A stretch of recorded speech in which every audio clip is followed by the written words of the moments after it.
Ripple mungkin tidak akan menjadi perusahaan publik dalam waktu dekat. Dan ini bukan sekadar dugaan.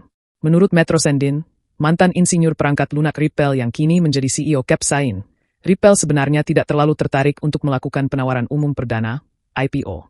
Dalam sebuah podcast bersama Ray Fuentes, Rosendin menjelaskan bahwa go public bukanlah prioritas utama perusahaan pengiriman uang lintas batas ini saat ini. Pernyataan ini jelas berbeda dengan langkah yang diambil perusahaan kripto lainnya.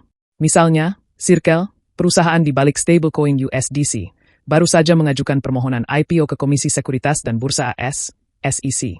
Setelah sebelumnya juga mengirimkan pengajuan secara rahasia awal tahun ini. Nama-nama seperti Kraken dan Consensus juga sedang dalam pembicaraan soal IPO. Dan analis dari Bitwise memperkirakan bahwa beberapa perusahaan kripto akan go public sebelum tahun 2025. Lalu, kenapa Ripple tidak ikut-ikutan? Menurut Rosendin, Ripple memang tidak punya dorongan yang kuat untuk melakukannya.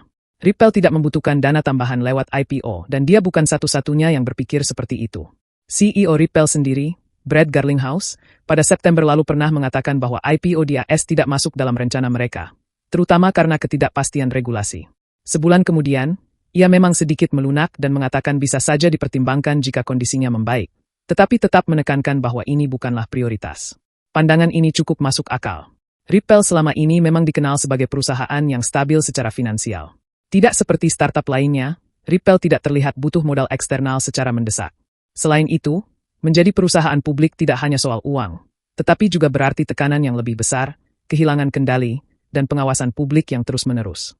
Seperti yang disampaikan Rosendin, Ripple mungkin lebih memilih untuk tetap menjadi perusahaan privat dan menghindari semua hal tersebut. Menariknya, ada juga yang percaya bahwa IPO bisa mendorong harga XRP naik secara signifikan. Pengacara John Deaton bahkan pernah menyatakan bahwa harga XRP bisa melonjak hingga $8.72 jika Ripple go public. Tapi untuk sekarang, hal itu masih sebatas spekulasi. Pada akhirnya, keputusan ini bisa jadi sederhana. Ripple sedang berkembang dengan baik, dan pasar publik membawa risiko tersendiri. Jika mereka bisa tumbuh tanpa harus IPO, buat apa terburu-buru?